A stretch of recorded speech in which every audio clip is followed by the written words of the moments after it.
Classifying triangles.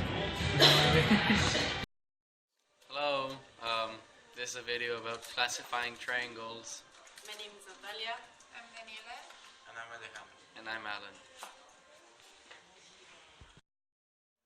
Okay, so basically there's two ways to classify a triangle. By side or by angle. By side you basically have three types. There's equilateral, isosceles, or scalene. Equilateral means that every side is the same. So, for example, if there's 5 centimeters here, there's 5 centimeters here, and 5 centimeters here. Isosceles, it means that two sides are the same, and the other side is what we call the hypotenuse. Well, not always, but two sides are the same.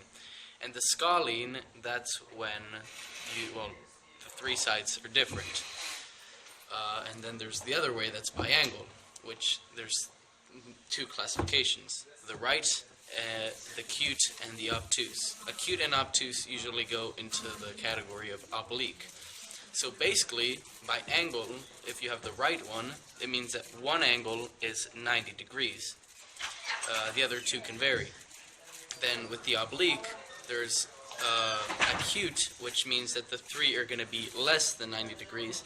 And then there's the obtuse, which one has to be more than 90 degrees.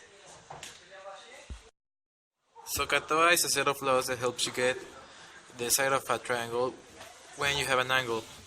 For example, let's choose this angle. We would need to have any of these two values to get the opposite. You have to find which values you have, and with those values what can you solve, and then it becomes easy because you only need to solve for the desired value. In this example, we are asked for this angle. So what we need to do, we are given the adjacent and the hypotenuse.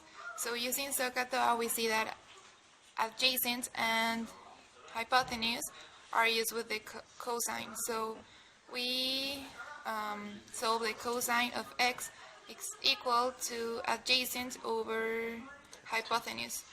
So that is the cosine of x, but we are asked for the angle, so we do x equal cosine of minus 1, cosine minus 1 of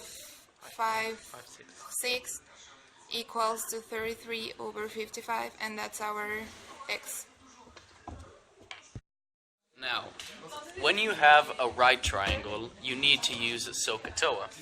But if you don't have it and you have an oblique triangle, you probably need the sine rule. Basically, what it says is sine A over A is equal to sine big B over little b, which is equal to sine big C over little c. So, how these work are by pairs, which is opposite of each other. So the angle of big A is going to be little a. The angle of big C is going to be opposite to little c, and the angle of big B is going to be opposite of little b. Now, you can obviously flip this. You can make it be A over the sine of big A is equal to B over the sine of big B, which is equal to C over the sine of big C. Now we have an example. The triangle gives you three values: 95 degrees, 35 degrees, and 10 centimeters. Here you have sin of A and A. And here you have sin of B, and they are asking you for B. Then you substitute all the values that they give you. That is 10 over sin of 95 equals to the value you need to find over sin of 35. And then you make 10 over sin of 95 by sin of 35, and the result is 5.75. That is the result of B.